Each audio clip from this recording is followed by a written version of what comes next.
বিশ্বকবি রবীন্দ্রনাথ ঠাকুরের একটি ছোট্ট কবিতা আজ আমি পাঠ করে শোনাব। কবিতা নতুন দেশ। শুরু করছি। নদীর ঘাটের কাছে নৌকো বাঁধা আছে, নাইতে যখন যাই দেখি সে জলের ঢেউয়ে নাচে। আজ গিয়ে সেইখানে দেখি দূরের পানে, মাঝ নদীতে নৌকো কোথায় চলে ভাটার টানে। জানি না কোন দেশে পৌঁছে যাবে শেষে, সেইখানেতে কেমন মানুষ থাকে কেমন বেশে। থাকি ঘরের কোণে, সাত জাগে মোর মনে, অমনি করে যাই ভেসে ভাই নতুন নগর বনে।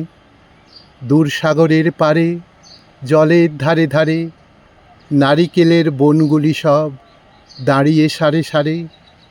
পাহাড় চূড়া সাজে নীল আকাশের মাঝে, বরফ ভেঙে ডিঙিয়ে যাওয়া কেউ তা পারে না যে।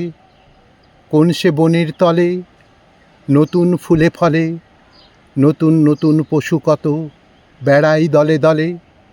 কত রাতের শেষে নৌকো যে যায় ভেসে, বাবা কেন অফিসে যায় না নতুন দেশে।